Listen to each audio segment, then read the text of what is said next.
नमस्कार दोस्तों, मैं प्रवीण कुमार यादव अपने YouTube चैनल ज्योग्राफी फंडामेंटल्स के माध्यम से आप लोगों के साथ, जैसे कि हमने पूर्व के वीडियो में अध्ययन किया था या पूर्व के वीडियो में समझा था, भारत के पर्वतीय प्रदेशों का या कहें कि उत्तर के उच्च पर्वतीय प्रदेशों का अध्ययन किया था।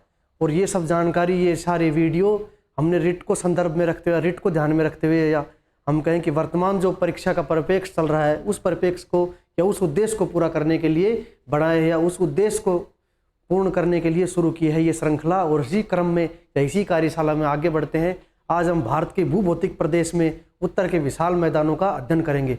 सबसे पहले हम उत्तर के विशाल मैदान की प्रकृति समझने की कोशिश करेंगे या उसको समझेंगे। उसके बाद उसके प्रकृति, उसके स्वरूप, उसकी संरचना से संबंधित विशेषताएं या उत्तर के विशाल मैदानों से संबंधित सारे तथ्यों का अध्ययन श्रेणी वाइज या क्रम वाइज उनका अध्ययन करेंगे। सबसे पहले हम उत्तर के विशाल मैदान को समझते हैं कि उत्तर का जो विशाल मैदान है ये भूभौतिक दृष्टि से नवीन प्रकृति का है, या हम कहें कि जो भूभौतिक प्रदेश है या उत्तर का विशाल मैदान, हम जो कहें भारत की भूभौतिक में जो सेकंड नंबर का आता है, तो उत्तर का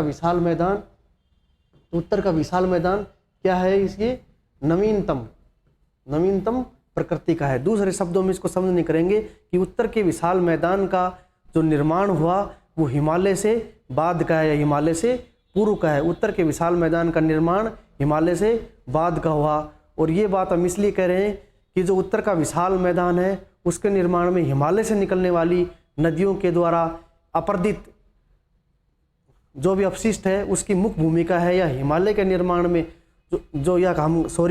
उत्तर के विशाल मैदान के निर्माण में हिमालय से अपरदित होने वाली नदियों के द्वारा प्रवाहित किए हुए अपशिष्ट के माध्यम से उत्तर के विशाल मैदान की प्रकृति निश्चित होती है। उस प्रकृति या उस विशेषता का निर्धारण होता है। हम चलो आगे बढ़ते हैं। जो हिमालय है उसका क्षेत्रफल कितना है या उसका विस्तार क्या है, हम सबसे पहले देखेंगे।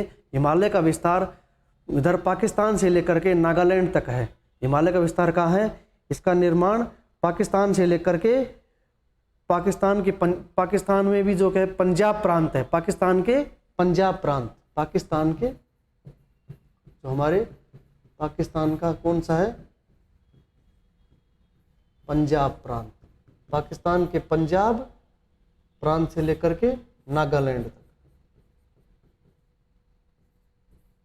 उत्तर के विशाल मैदान का विस्तार कहाँ है? पाकिस्तान के पंजाब प्रांत से लेकर के नागालैंड तक है। और इसकी वहाँ लंबाई है 3200 किलोमीटर, ये फैक्ट है। और भारत में इसकी लंबाई है उत्तर के विशाल मैदान की 2400 किलोमीटर। कितनी? 2400 किलोमीटर।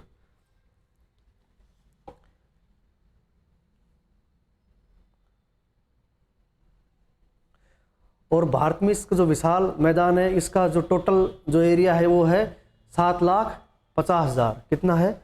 7,50,000 वर्ग किलोमीटर। 7,50,000 वर्ग किलोमीटर ये इसका विस्तार है। इसके विस्तार को समझा हमने छोटे रूप में विशाल मैदान का, कि इसका उद्गम, विशाल मैदान का निर्माण किस तरह हुआ, कहाँ तक है, और इसकी पाकिस्तान से जो टच होता हुआ क्षेत्र है उसकी लंबाई कितनी है, भारत में कितनी है, और टोटल पर इसका क्षेत्रफल कितना है। और संरचनात्मक इसकी संरचना की दृष्टि से इसको 4 भागों में बांटा गया है। उत्तर का जो विशाल मैदान है संरचना की दृष्टि से इसको 4 भागों में बांटा गया है। उस चीज को देखते हैं, समझते हैं हम। इसको इस तरह समझेंगे। इसको इस मैप से समझेंगे। ये उत्तर का विशाल मैदान है। सबसे पहले उत्तर के विशाल मैदान में क्या आता है? जो उत्तर के, मैंने कहा था संरचना की दृष्टि से इसको 4 भागों में बांटा गया है। सबसे पहले आता है भाबर प्रदेश, उसके बाद आता है तराई, उसके बाद आता है बांगर, उसके बाद खादर। संरचना की दृष्टि से उत्तर के विशाल मैदान को 4 भागों में बांटा गया है और इसको निम्न नामों से जाना जाता है। सबसे पहले भाबर, तराई, बांगर और खादर। भाबर में क्या होता है? नदी जब हिमालय से या हम कहें कि पर्वत से नीचे अपरदित होती है तो अपने साथ बहुत सारे अपशिष्ट ले जाती है, और उन्हीं अपशिष्टों में से बड़े बड़े कंकड़ व पत्थरों को मैदानी भाग में छोड़ देती है। बड़े बड़े पत्थर व कंकरों को, बड़े पत्थर व कंकड़ कंकड़, उनका जमाव हो जाता है। इस तरह से उनका जमाव हो जाता है। वो प्रदेश क्या कहलाता है? भाबर प्रदेश। और भाबर प्रदेश, इसकी विशेषता देखेंगे। इसकी भाबर प्रदेश की विशेषता है जो या हम दूसरे शब्दों में कहीं, जो नदियाँ अपना अचानक ढाल परिवर्तन करती हैं, या तो मैदानी भागों में उतरती हैं, ऊपर से आती है, उनका ढाल खड़ा होता है और मैदान में वो स्लोप बनाती हैं, या अचानक ढाल परिवर्तन करती हैं तो पत्थर और कंकड़ वहाँ छूट जाते हैं। उस प्रदेश को क्या कहते हैं? भाबर कहते हैं। और जो बड़े बड़े पंप जो हैं, जो कंकड़ और पत्थर रहते हैं, उनके नीचे से जो धाराएं प्रवाहित होती हैं, या हम कहेंगे नदी की जब गति मंद हो जाती है और उसके नीचे से जब धाराएं निकलती हैं, और उन धाराओं को हम क्या कहते हैं? गुफित धाराएं कहते हैं। भाबर प्रदेश में कंकड़ पत्थरों के नीचे से या उन कंकड़ पत्थरों की सतह के नीचे से प्रवाहित होने वाले जल को गुफित धाराओं के नाम से, या उन धाराओं को गुफित धाराओं के नाम से जाना जाता है। अब उसके बाद आता है तराई प्रदेश। उसके बाद क्या आता है? तराई। तराई प्रदेश जैसे नाम से प्रतीत हो रहा है, ये उष्ण आर्द्र होता है, इसमें उष्णता होती है ज़्यादा। इसकी प्रकृति की बात करें, इसका निर्माण कैसा होता है? हिमालय के संदर्भ में हम लें तो तराई प्रदेश हिमालय के दक्षिण में हुआ करता है। तराई आगे हिमालय के संदर्भ में लें, तराई प्रदेश क्या है? हिमालय के संदर्भ में होता है। इसमें बारीक कंकड़, पत्थर, सिल्ट व गाद आदि होते हैं। और इस जो प्रदेश है तराई प्रदेश, इसमें घने जंगल विकसित होते हैं। जो तराई प्रदेश होता है, ह्यूमिडिटी ज़्यादा होती है, हम कहें कि आर्द्रता ज़्यादा होती है, इस वजह से वहाँ बहुत सारे घने जंगलों का विकास हुआ है और बहुत सारे परजीवी विकसित हो जाते हैं। तराई प्रदेश की जो जलवायु है वो उष्ण आर्द्र होती है, इस कारण बहुत सारे परजीवी हो जाते हैं उत्पन्न। और अभी जैसा क्लाइमेट चल रहा है वैसा वहाँ सामान्यतः हमेशा बना रहता है। जैसे कि अपना यहाँ पे जुलाई के लास्ट में राजस्थान में आई है बरसात, तो अब आर्द्रता बढ़ी हुई है, तो अब यहाँ भी बहुत सारे परजीवी डेवलप्ड हो जाते हैं, परजीवियों का विकास होता है। ऐसे ही वहीं तराई प्रदेश में होता है, परजीवी बहुत सारे, और वो परजीवी जो हमारे स्वास्थ्य के लिए हानिकारक होते हैं, और उन परजीवियों से विभिन्न बीमारियां फैलती हैं। और ये बीमारियां निम्नलिखित हैं, जैसे सामान्यतः बीमारियां मलेरिया, दिमागी बुखार आदि। और यहाँ जो तराई प्रदेश है वहाँ क्या हो? तराई प्रदेश में खेती या गन्ना का उत्पादन होता है। तराई प्रदेश में गन्ना, सब्जियों का उत्पादन होता है। तराई प्रदेश में गन्ना और सब्जियों का उत्पादन होता है। उसके बाद आता है बांगर। बांगर बांगर प्रकृति आती है। बांगर की जो प्रकृति है, हम कहें कि बांगर प्रदेश की जो विशेषता है वह जलोढ़, वो पुराने जलोढ़ के मैदान होते हैं। लेकिन कौन से? जो पुराने जलोढ़ के मैदान। और पुराने जलोढ़ के मैदानों से तात्पर्य या उनसे आशय है, पुराने जलोढ़ के मैदानों को कहेंगे कि जो नदी बहती थी, और या हम कहें कि नदी जब अपनी युवा अवस्था में थी तो उसका जल का प्रवाह अधिक मात्रा में होता था, वो ज़्यादा डेंसिटी को घेरती थी या ज़्यादा क्षेत्र में प्रवाहित होती थी। वहाँ जलोढ़ मिट्टी का निर्माण अधिक व ज़्यादा दूरी में होता था। जो नदी या अपना मार्ग चेंज कर लेती है, अपने मार्ग का रूपांतरण कर लेती है, मार्ग स्थानांतरण हो जाता है, उसके बाद जो मिट्टी जमी रह जाती है, और वहाँ वर्तमान में पानी का, हम कहें कि जल का जो रीच है वो नहीं हो पाती, और वो मिट्टी जलोढ़ होती है। और वो पुरानी जलोढ़, या हम कहेंगे तो पुरानी जलोढ़ को क्या कहेंगे? हम कहेंगे बांगर। पुरानी जलोढ़ को क्या कहेंगे? बांगर। और बांगर प्रकृति, उसको दूसरे शब्दों में कि भूर या भूड भी कहते हैं। भूर या भूड भी कहते हैं, जैसे अपने देशी भाषा में बोलते हैं भूड। ये बहुत ही महीन कण होते हैं। भूड या भूर के कण बहुत ही महीन होते हैं। और जो इसका विस्तार है, इसका पूर्वी पंजाब से लेकर पूर्वी उत्तर प्रदेश में पुरानी जलोढ़ जो प्रकृति है वो खूब देखने को मिलती है। और जो ये मृदा नमकीन होती है, इसको दूसरे शब्दों में कहते हैं, जो बांगर है ना, इसकी प्रकृति कैसी होती है? नमकीन। बांगर की प्रकृति कैसी होती है? नमकीन।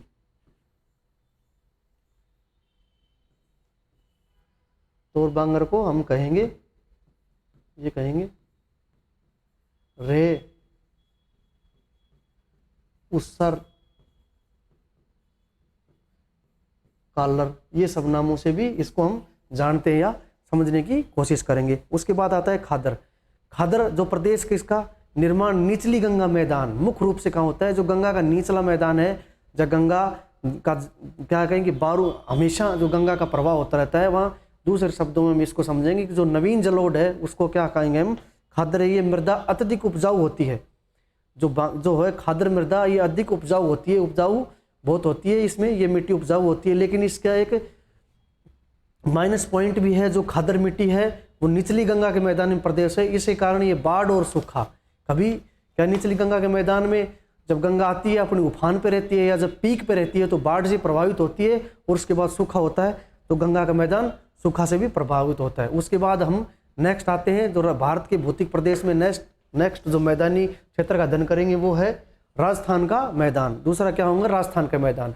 राजस्थान का मैदान जैसे हमने शब्द लिया तो हमारे जहन में राजस्थान का पूरा भूभौतिक प्रदेश आ जाना चाहिए। राजस्थान के पूरे भूभौतिक प्रदेश की एक पृष्ठभूमि ये आती है कि इस प्रदेश का, राजस्थान प्रदेश का नाम आते ही हमें उष्ण या आर्द्रता या हम कहेंगे रेतीली प्रकृति, ऐसा कुछ हम एनालिसिस करते हैं या ऐसे हमारे विचार दिमाग में हम कहेंगे कौंधते हैं। और हम अब देखेंगे राजस्थान फैक्ट वाइज लेते हैं। अभी राजस्थान का जो है इसका विस्तार 1,75,000 किलोमीटर है। 1,75,000 वर्ग किलोमीटर। कितना? वर्ग किलोमीटर। वर्ग किलोमीटर। कौन सा? राजस्थान के मैदान का, राजस्थान के मैदानी भाग का क्षेत्रफल कितना है? 1,75,000 वर्ग किलोमीटर। और ये अरावली की पश्चिम से लेकर के पाकिस्तान की सीमा तक विस्तृत है। कहां तक है?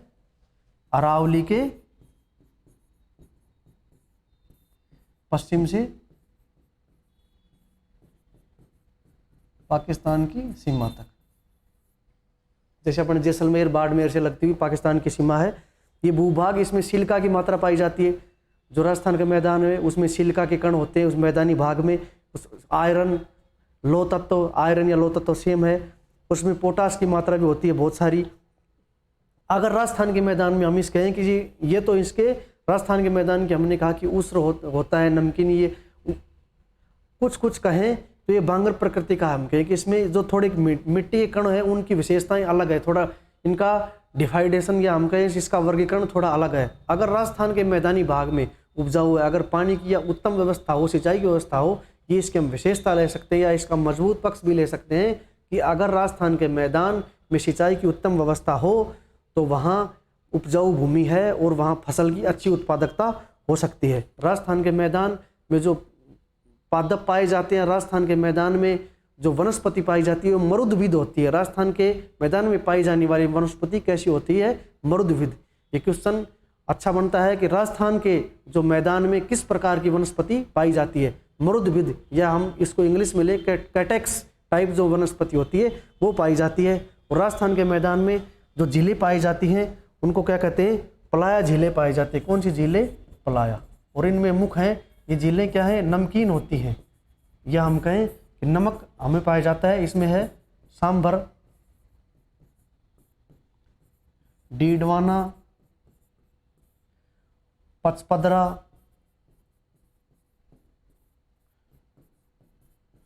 लूणकरणसर आदि। ये क्या है? नमकीन झीलें या पलाया झीलें राजस्थान के मैदान में पाई जाती हैं। उसके बाद आता है पंजाब हरियाणा का मैदान। उसके बाद हम किसको देखेंगे? पंजाब एवं हरियाणा का मैदान। पंजाब व हरियाणा का मैदान इस प्रकृति का है। पंजाब से ऐसा था कि पंजाब का निर्माण 5 नदियों का संगम या 5 नदियों का मिलन, उसको क्या कहते हैं? पंजाब। और पंजाब और हरियाणा का मैदान भी इसमें ये सिंधु व सतलज का मैदान भी कहते हैं। पंजाब व हरियाणा का मैदान को दूसरे शब्द में क्या कहेंगे? पंजाब व हरियाणा का मैदान को सिंधु व सतलज का मैदान। कौन सा? सिंधु एंड सतलज का मैदान भी इसको कहते हैं। पंजाब हरियाणा के मैदान को दूसरा नाम क्या है? सिंधु एवं सतलज का मैदान भी कहते हैं। और इसमें जो इन नदियों की मुख्य सहायक है, ये नदियां इस मैदान का निर्माण करती है। सबसे पहले क्या है? किशनगंगा, झेलम, चेनाब, रावी, व्यास एवं सतलज। इन सब नदियों के सहयोग से, इन नदियों के द्वारा इस निर्माण का, पंजाब व हरियाणा के मैदान का निर्माण होता है। कौन कौन सी नदियां? एक बार फिर इसको पुनरावृत्ति करेंगे। किशनगंगा इधर से आती है, झेलम, चिनाब, रावी, व्यास व सतलज। ये सब पूरा वो क्या है श्रेणी क्रम अनुसार है। पहले झेलम, फिर चिनाब, रावी, व्यास, सतलज, और ये पंजाब और हरियाणा का मैदान है। इस मैदानी भाग को 2 भागों में बांटा गया है। पंजाब व हरियाणा का मैदान को कितने भागों में बांटा गया है? 2 भागों में। पंजाब का मध्य दक्षिणी मैदान। कौन सा? पंजाब का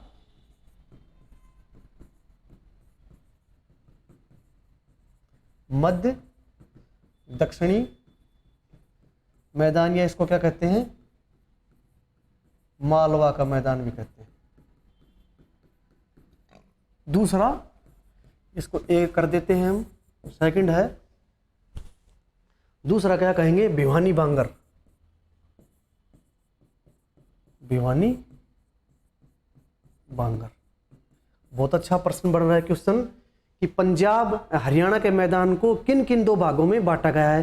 पहला क्या आएगा, पंजाब का मध्य दक्षिणी मैदान या मालवा का मैदान, और सेकंड क्या आएगा, भिवानी बांगर का मैदान। और इन मैदानों के बीच में बहुत सारे दोआब बनते हैं। दोआब से मेरा तात्पर्य, मेरा आशय, दोआब दो नदियों के मध्य का क्षेत्र, उसको क्या कहेंगे, दोआब। दो नदियों के मध्य का क्षेत्र, उसको क्या कहेंगे, दोआब।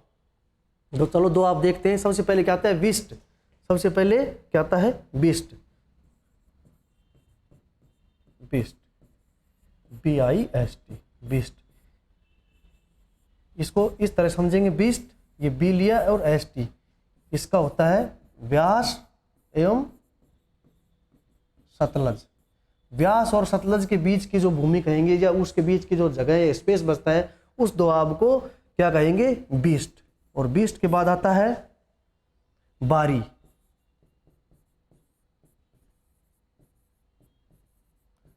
बारी,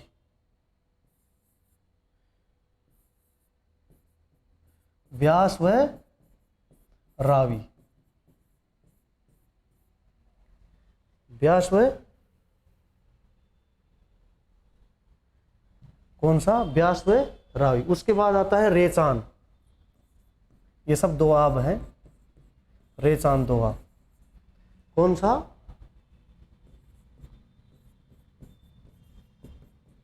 रेचान। रेचान नाम से प्रतीत होता है।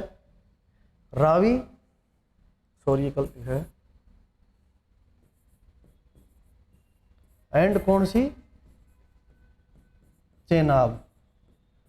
रावी व चेनाब नदियों के मध्य का क्षेत्र, उसको, उस दोआब को क्या कहेंगे, रेचान। उसके बाद आता है छाज। उसके बाद क्या आएगा, छाज।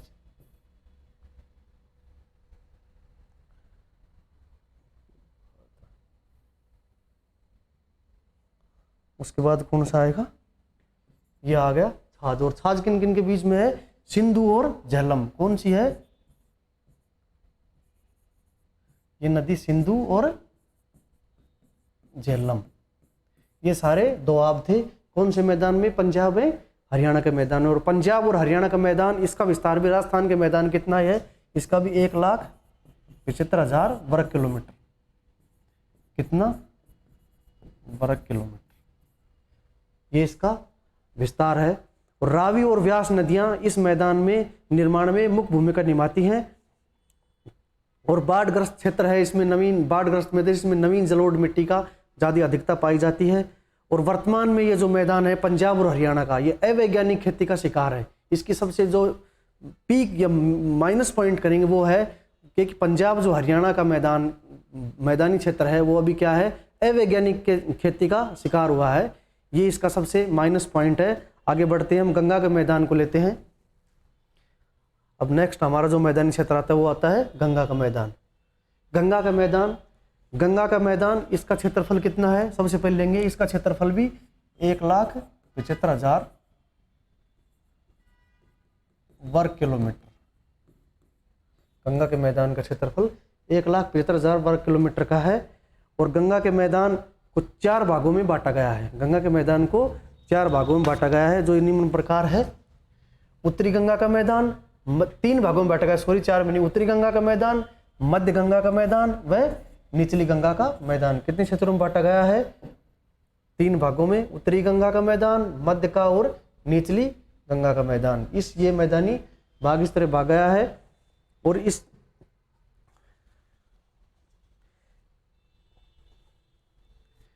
मैप से देखेंगे, असम ब्रह्मपुत्र का आ गया।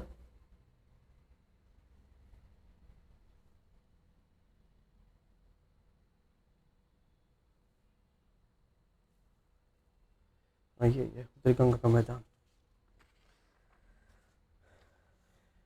तो उत्तरी, सबसे पहले क्या लेंगे हम, उत्तरी गंगा का मैदान। उत्तरी गंगा का मैदान है, इसका विस्तार कौन सा है, इसका विस्तार है उत्तरी गंगा का, सॉरी, लगभग 1,49,000 वर्ग किलोमीटर। उत्तरी गंगा के मैदान का विस्तार क्या है? लगभग 1,49,000 वर्ग किलोमीटर है और ये उत्तर प्रदेश में स्थित है। इसका अधिकतर क्षेत्र उत्तरी गंगा का मैदान उत्तर प्रदेश में, इसमें गंगा, यमुना, रामगंगा, शारदा व गोमती नदियां इस मैदान का निर्माण करती हैं। और ये जो है इसकी मूल प्रकृति है, इसका मूल प्रकृति बांगर प्रकृति का है। उसके बाद आता है मध्य गंगा का मैदान। उसके बाद क्या आता है? मध्य गंगा का मैदान। मध्य गंगा के मैदान को समझेंगे। इसका विस्तार पूर्व यूपी बिहार में, इसका कहाँ है?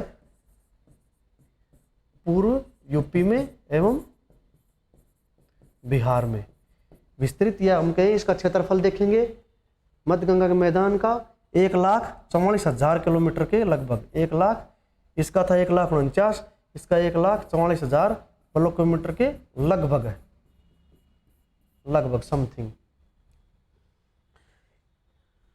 पश्चिमी भाग इसका जो मैदान है, इसका पश्चिमी भाग मध्य गंगा के मैदान के पश्चिमी भाग बांगर प्रकृति का है, जबकि पूर्वी भाग खादर प्रकृति का है। अब बहुत अच्छा प्रश्न बनता है कि उत्तर का जो गंगा का मैदान है उसमें मध्य गंगा के मैदान को किन भागों में बांटा गया है? तो ये हम कहेंगे इसको 2 भागों में बांटा गया है। इसका उत्तरी भाग है वो बांगर प्रकृति का है और जो इसका पूर्वी भाग है वो खादर प्रकृति का है। अब जो भाग शिवालिक पर्वतीय प्रदेश भी इसी क्षेत्र में आते हैं। उसके बाद आता है निचली गंगा का मैदान। निचली गंगा का मैदान मुख्य रूप से यह आ गया निचली गंगा के पश्चिमी बंगाल में। कहाँ है? मुख्य रूप से पश्चिमी बंगाल में। निचली गंगा का मैदान मुख्य रूप से पश्चिमी बंगाल में है। उसमें कौन कौन सी नदियाँ? इसमें गंगा, हुगली, तीस्ता, टोरस, ढाक जैसी मुख्य नदियाँ हैं।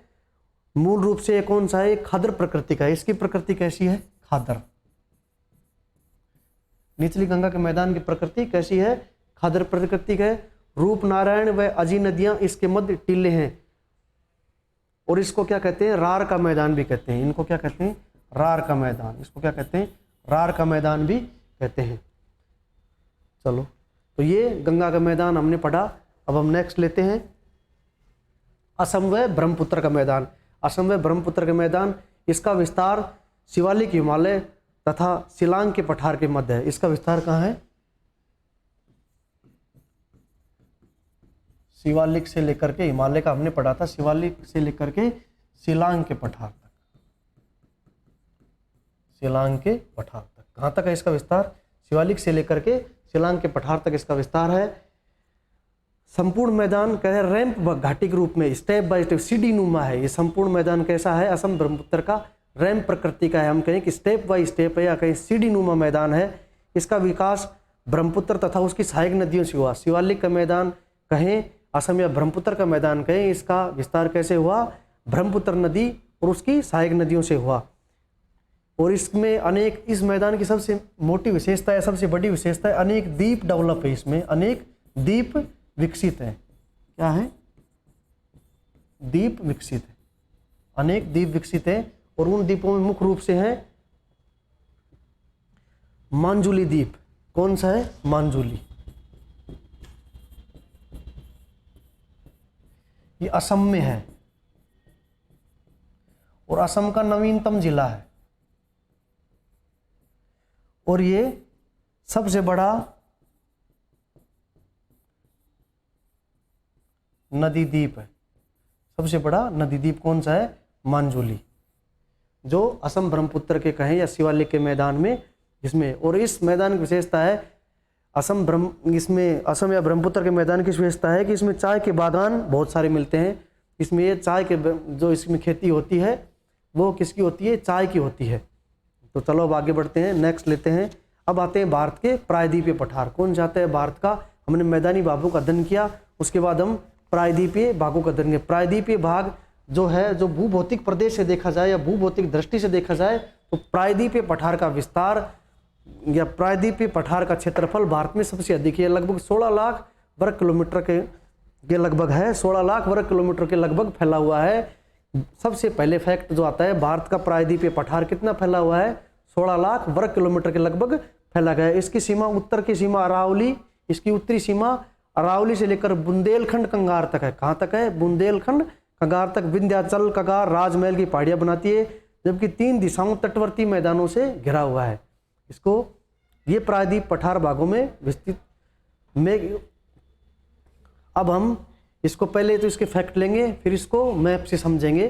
सबसे पहले आता है, इसको विभिन्न भागों में बांटा गया है। भारतीय प्रायद्वीपीय पठार को, पठारी क्षेत्र को विभिन्न भागों में या पठारी क्षेत्र को अलग अलग डिवाइडेशन किया गया है भूभौतिक प्रदेश से संपूर्ण इंडिया के परिप्रेक्ष्य में। मैंने बताया इसका कितना क्षेत्रफल है, 16 लाख वर्ग किलोमीटर। कितना, 16 लाख वर्ग किलोमीटर, 16 लाख वर्ग किलोमीटर है। सबसे पहले आता है दक्कन का पठार। सबसे पहले क्या आता है, दक्कन का पठार।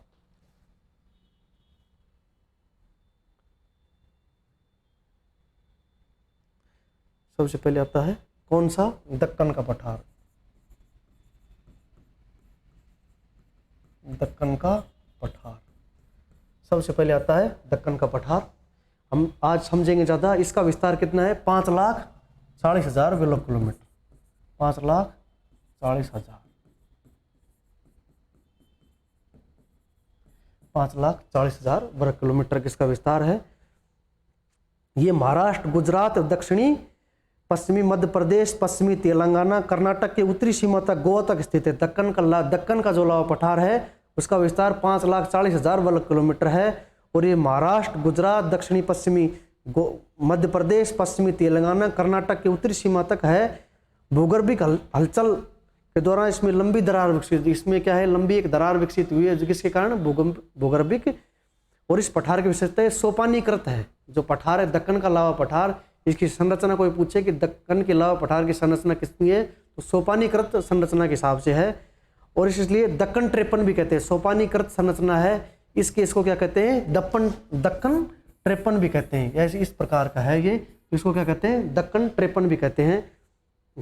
और इसमें मुख्य रूप से जो फसलें होती हैं वो है मूंगफली, तमाकू व मोटे अनाज। दक्कन के अलावा पठार में कौन कौन सी फसलें होती हैं, मूंगफली, तमाकू, मोटे अनाज के लिए विख्यात है। उसके बाद नेक्स्ट आता है कर्नाटक का पठार। दक्कन के अलावा पठार के बाद हम किसका अध्ययन करेंगे, कर्नाटक के पठार का। कर्नाटक के पठार ये कर्नाटक राज्य में मुख्य रूप से कहा है, ये कर्नाटक राज्य में। कर्नाटक का पठार मुख्य रूप से, कर्नाटक पठार मुख्य रूप से कौन से राज्य में है, कर्नाटका में स्थित है। कहाँ है, कर्नाटका में स्थित है मुख्य रूप से। ये अनेक, जो कर्नाटक का है ये अनेक बार रूपांतरण का शिकार हुआ। जो इसका जो कर्नाटक का पठार है इसकी नेचर या प्रकृति हमेशा चेंज होती रही है। इसकी प्राचीन चट्टान, इसमें आधुनिक और प्राचीन दोनों प्रकार, इसकी ये विशेषता है। कर्नाटक के पठार की सबसे मुख्य विशेषता है इसमें प्राचीन पठार या प्राचीन चट्टानें पाई जाती हैं और नवीन चट्टानें भी। और इसमें खनिज की दृष्टि से कर्नाटक का पठार बहुत ही महत्वपूर्ण है। खनिज की दृष्टि से कर्नाटक का पठार, इसमें लो अयस्क व मैग्नीज व सोना, कौन कौन से खनिज पाए जाते हैं, लो अयस्क, मैग्नीज एवं कौन, सोना, ये पाए जाते हैं। उसके बाद आता है, और हाँ, कर्नाटक के जो पठार है इसमें एक पहाड़ी है बाबू बुदान की पहाड़ी, जिसमें एक महान संत हुए थे बाबू बुदान। उन्होंने कर्नाटक के पठार में कॉफ़ी का उत्पादन सर्वप्रथम इंडिया में किया था। बाबू बुदान की पहाड़ी कर्नाटक के पठार में स्थित है। उसमें सबसे पहले एक संत हुए थे बाबू बुदान, उन्होंने कॉफ़ी का सर्वप्रथम उत्पादन किया था। उसके बाद आता है कोयम्बटूर का पठार। कोयम्बटूर के पठार ये तमिलनाडु के पश्चिमी भाग में। कोयम्बटूर का पठार किधर है, तमिलनाडु के पश्चिमी भाग में। कोयम्बटूर का पठार, कोयम्बटूर का पठार, कोयम्बटूर का पठार ये तमिलनाडु के कहाँ है, तमिलनाडु के पश्चिमी भाग, तमिलनाडु के पश्चिमी भाग में स्थित है। नीलगिरी की पहाड़ियाँ के इसके पश्चिमी भाग में है ये पठार। और इसमें ये जो कावेरी नदी घाटी क्षेत्र, इसमें ये जलोढ़ का, और जो ये कोयम्बटूर का पठार है ये इसके पठार के बीच से नेयल नदी गुजरती है। कौन सी नदी गुजरती है, नेयल। कोयम्बटूर के पठार से कौन सी नदी गुजरती है, नेयल। और नेयल नदी पर कौन सा शहर, कोयम्बटूर शहर बसा हुआ है। कौन सा शहर, कोयम्बटूर शहर। कौन सा शहर, कोयम्बटूर नामक शहर या सिटी बसी हुई है। उसके बाद आता है कौन सा, तमिलनाडु का पठार। हम किसका अध्ययन करेंगे, तमिलनाडु के पठार का। तमिलनाडु का स्वरूप पढ़ लिया हमने। उसके बाद आएगा तेलंगाना का पठार। कौन सा आएगा, तेलंगाना का पठार, जो भारत का नवीनतम राज्य है, तेलंगाना पठार। कौन सा पठार, तेलंगाना पठार। इसका विस्तार आंध्र प्रदेश तथा तेलंगाना में है। तेलंगाना पठार का है आंध्र व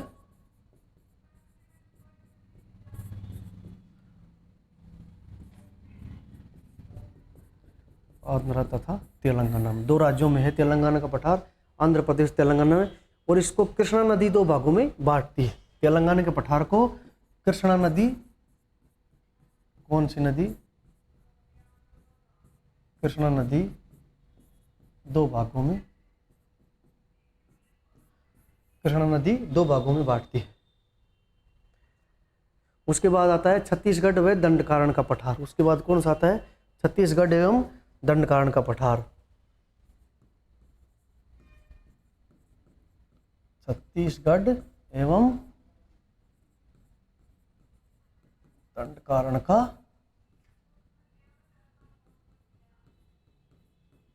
कौन सा पठार, छत्तीसगढ़ एवं दंडकारण्य का पठार। इसका विस्तार छत्तीसगढ़ तथा उड़ीसा के पश्चिमी जिलों में है। ये पठार अपेक्षाकृत उबड़ खाबड़ है। अपेक्षाकृत उबड़ खाबड़ है कि जो और पहाड़ हैं, जो पठार है, उनके अपेक्षा या उनकी तुलना में अधिक उबड़ खाबड़ है और घने जंगलों से ढका हुआ है। इसकी विशेषता क्या है, ये घने जंगलों से ढका हुआ है। इंद्रावती नदी बस्तर के पठार को मध्यवर्ती, इसको क्या है, दूसरा इसका नाम क्या है, बस्तर का पठार भी कहते हैं। इसको क्या कहते हैं, बस्तर का पठार। और इस पठार को 2 भागों में, कौन सी, ये इंद्रावती नदी 2 भागों में बांटती है। बस्तर के पठार को या कहें कि दंडकारण्य के पठार को या कहें कि छत्तीसगढ़ के पठार को कौन सी नदी 2 भागों में बांटती है, तो वो है इंद्रावती नदी। और इसमें इंद्रावती नदी है, उस पे ही चित्रकूट जलप्रपात है। कौन सा जलप्रपात है, चित्रकूट जलप्रपात है, जो भारत का नियाग्रा कहते हैं। चित्रकूट को क्या कहते हैं, भारत का नियाग्रा। ये बहुत अच्छा फैक्ट है, भारत का नियाग्रा। ये विश्व का सबसे उच्चतम जलप्रपात है, चित्रकूट। कौन सा जलप्रपात, चित्रकूट।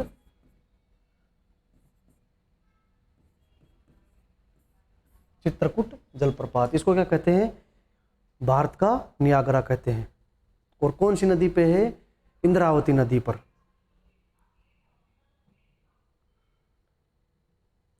और इसमें जो है छत्तीसगढ़ के पठार में भारत की सबसे बड़ी लोएस्ट की खान पाई जाती है। सबसे बड़ी लोएस्ट की खान कहाँ पाई जाती है, इसमें पाई जाती है वेलाडेला, जिसका नाम कौन सी है, लोएस्ट खान। कौन सी, वेलाडेला। ये भारत की सबसे बड़ी लोएस्ट की खान है, जो कहाँ पाई जाती है, बस्तर के पठार में पाई जाती है, उसको वेलाडेला की खान। उसके बाद आता है बैतून का पठार। उसके बाद कौन सा आता है, बैतून का पठार। उसके बाद हम देखेंगे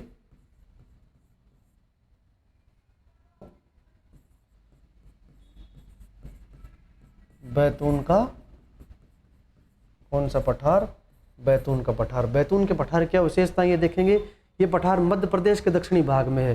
कौन सा है, एमपी के दक्षिणी भाग में बैतून का पठार है, एमपी के दक्षिण में, एमपी के दक्षिणी भाग में कहाँ है, बैतून का पठार है। और इसमें ग्वालीगढ़ पहाड़ियों से घिरा हुआ है। बैतून का पठार कौन सी पहाड़ियों से घिरा गया है, ग्वालीगढ़ की पहाड़ी। उसके बाद आता है बघेलखंड का पठार। उसके बाद आता है बघेलखंड का पठार। बैतून के पठार के बाद आता है बघेलखंड का पठार। बघेलखंड के पठार इसकी विशेषताएं देते हैं। ये ये पठार मध्य प्रदेश तथा छत्तीसगढ़ के अंतर्गत आता है। बुंदेलखंड का पठार किसका आता है, किसके अंतर में, मध्य प्रदेश व छत्तीसगढ़ के अंतर्गत आता है, जिसमें कर्क रेखा, बुंदेलखंड के पठार से कौन सा पठार है जिससे कर्क रेखा गुजरती है, कर्क रेखा। कर्क रेखा कौन से पठार से गुजरती है, बुंदेलखंड के पठार से गुजरती है। ये सबसे बहुत ही इंपॉर्टेंट फैक्ट है।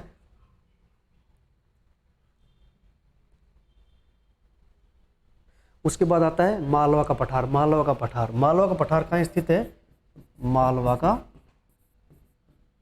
मालवा पठार ये है गुजरात में। मालवा पठार कहाँ है, गुजरात में। और मालवा पठार की विशेषता है, ये पश्चिमी मध्य प्रदेश से लेकर गुजरात का और उत्तरी पश्चिमी अरावली पहाड़ियों से घिरा हुआ है। चंबल है उसकी सहायक नदियाँ। मालवा किसको जो है, मालवा के पठार कौन कौन सी नदियाँ प्रभावित करती हैं, चंबल एवं उसकी सहायक नदियाँ। इसमें दाल जो है मालवा के पठार में, उसमें दालों का उत्पादन होता है। ये दालीय उत्पादन इस मालवा के पठार में होता है। उसके बाद आता है काठियावाड़ का। काठियावाड़ जो पठार है अगला वो आता है काठियावाड़ का। और काठियावाड़ जो है वो गुजरात का पूर्ण रूप से विशुद्ध या गुजरात के क्षेत्रफल में स्थित है या गुजरात राज्य में स्थित है। कौन सा पठार है, काठियावाड़। काठियावाड़ जैसे चलते हैं कि काठियावाड़ी घोड़े भी फेमस हैं, कि घोड़े कौन से, काठियावाड़ी या काठियावाड़ राज्य या काठियावाड़ जिले के घोड़े प्रसिद्ध है। ये कि अवशिष्ट पहाड़ियों के बीच में है। इसका क्या है, अवशिष्ट जो पहाड़ी, कुछ अवशिष्ट पहाड़ियाँ बची है उनके घिरा हुआ है। इसमें मांडवा, गिरनार, गिर, वारदा कुछ अपेक्षाकृत उच्च चोटियाँ हैं। कौन सी हैं, उसमें मांडवा, गिरनार, गिर, वारदा। और गिर की पहाड़ियाँ, काठियावाड़ में कौन सी पहाड़ियाँ पाई जाती हैं, गिर। और उसमें क्या, एशियाई शेर, एशियाई शेर गिर के पठार में या गिर के मैदान में देखे जाते हैं। गिर जो बहुत ही फेमस है, उसमें एशियाई शेरों के लिए प्रसिद्ध है। उसके बाद आता है बुंदेलखंड का पठार। कौन सा आता है, बुंदेलखंड का पठार। कौन सा पठार आता है, बुंदेलखंड का पठार। और इन सब पठारों का अब हम जो मैं देखें मोटे रूप से अब मैप से देखेंगे। चलो ये देखते हैं।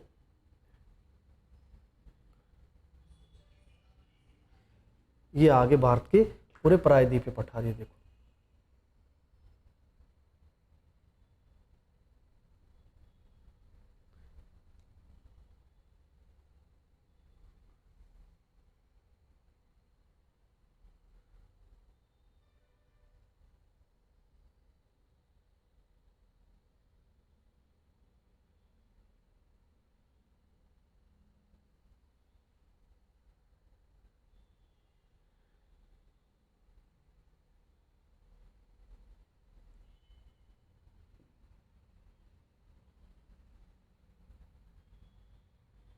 चलेंगे हम उत्तर से।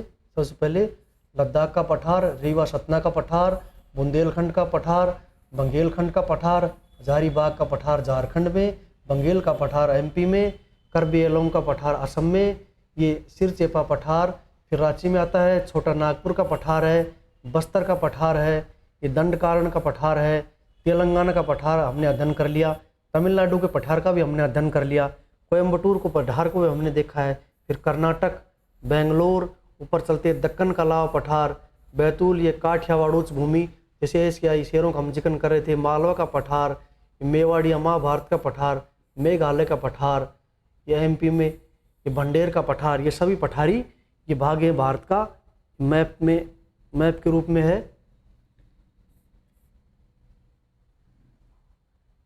मुझे विश्वास है कि सब आप लोगों को ये समझ आएगा।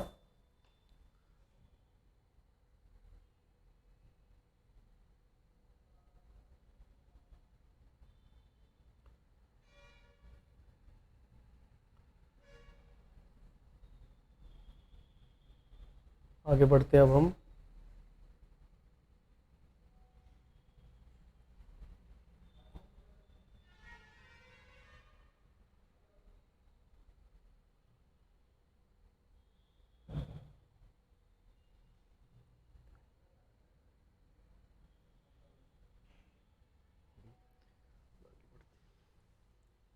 अब ये पठारों का अध्ययन क्या, पठारों के बाद हम क्या देखेंगे, तटीय मैदान। अब लास्ट टॉपिक क्या बचा है, तटीय मैदान। तटीय मैदानों को भी हम देखेंगे मैप के रूप में तटीय मैदान है हमारे,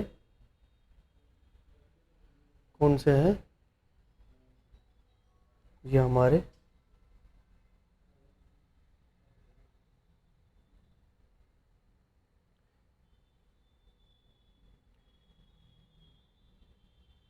द्वीप एवं द्वीप समूह।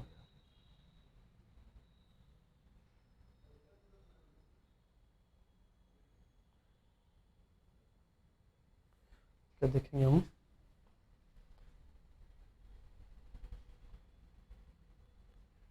तटीय मैदान,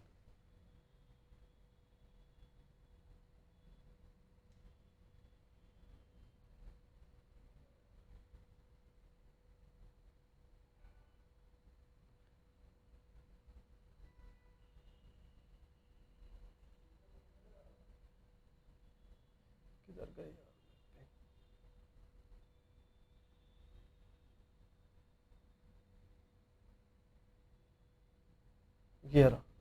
ये हमारे तटीय मैदान है भारत के। सबसे पहले कच्छ का रण, फिर कच्छ के रण में है ये इधर गुजरात में,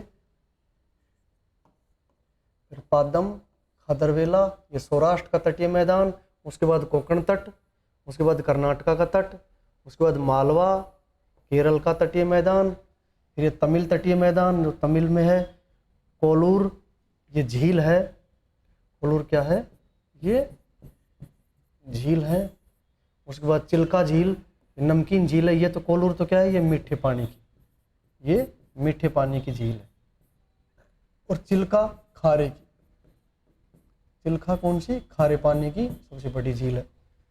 फिर ये उत्कल का या उड़ीसा का तटीय प्रदेश, ये आंध्र का, ये कोरमंडल का, ये भारत के पूरे तटीय मैदान है।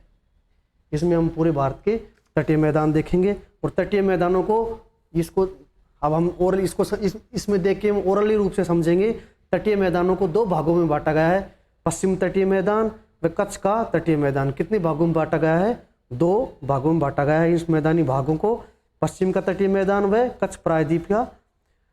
तो नाम इसका पूरा हेडिंग पूरा अध्ययन नहीं करके ऊपर से देखेंगे। तो सबसे पहले क्या आते हैं, सबसे पहले आता है गुजरात का तटीय मैदान। कौन सा आता है, गुजरात का तटीय मैदान, जो ये है गुजरात का तटीय मैदान। गुजरात के तट के बाद आता है कोंकण का तट। कौन सा आता है, कोंकण तटीय मैदान, कोंकण तटीय मैदान। और गुजरात के तटीय मैदान की क्या है, ये साबरमती, माही, नर्मदा व ताप्ती नदियाँ इस तटीय मैदान को प्रभावित करती हैं। उसके बाद आता है कोंकण तटीय मैदान, जो मैदान दमन द्वीप से लेकर गोवा तक विस्तृत है। कोंकण तटीय मैदान का है, दमन द्वीप से लेकर के गोवा तक विस्तृत है। फिर आता है कर्नाटक का तटीय मैदान, जो गोवा से लेकर के मंगलोर तक है। इसमें चावल, आम और मसाले उत्पादित होते हैं। उसके बाद आता है केरल का तटीय मैदान, और केरल का तटीय मैदान मंगलोर से लेकर के कोल्लम तक है। कहाँ तक है, मंगलोर से लेकर के कोल्लम तक। उसके बाद आते हैं पूर्व तटीय मैदान, और पूर्व तटीय महानदी डेल्टा से लेकर के कन्याकुमारी के अंतर्गत आता है पूर्व तटीय मैदान।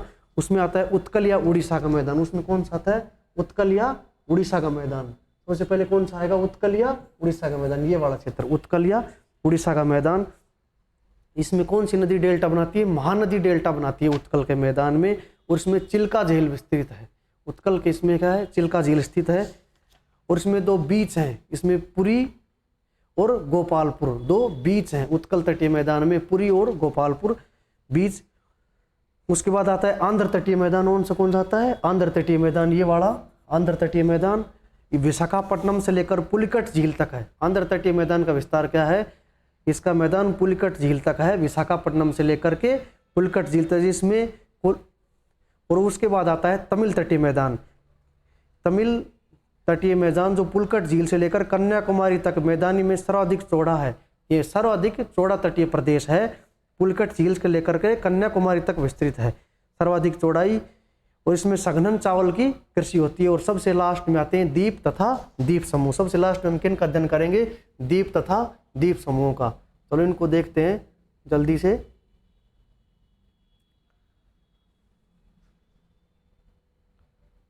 द्वीप तथा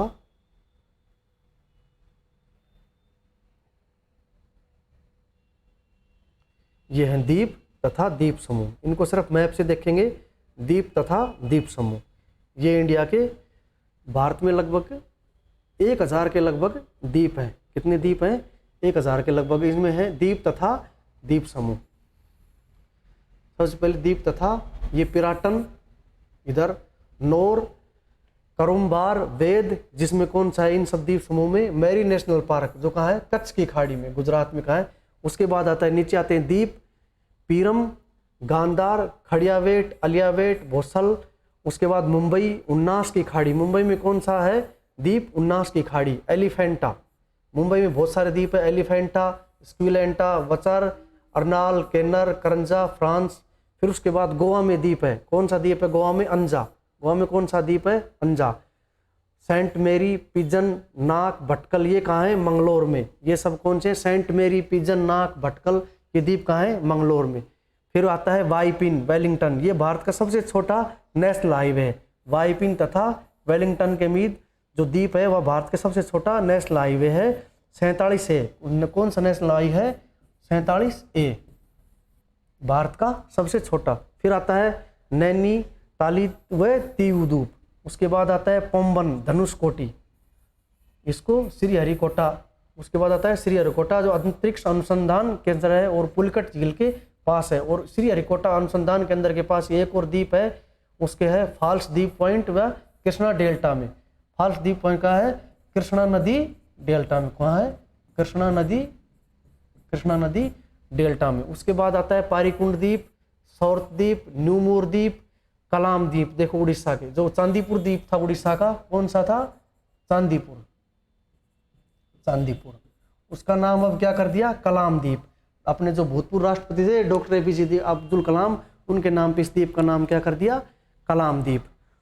तो दोस्तों, आज का हमारा ये वीडियो, इसमें हमने पूरे भारत का भूभौतिक प्रदेश को कंप्लीट किया है। मुझे पूरा विश्वास है कि मेरे दी गई जानकारी आपके लिए उपयोगी सिद्ध होगी। आप सब लोग इस पूरे वीडियो को देखिए और इस मेरे चैनल को सब्सक्राइब कीजिए, लाइक कीजिए, जिससे मुझे थोड़ा मनोबल मिले। ठीक है, बहुत बहुत धन्यवाद, आभार।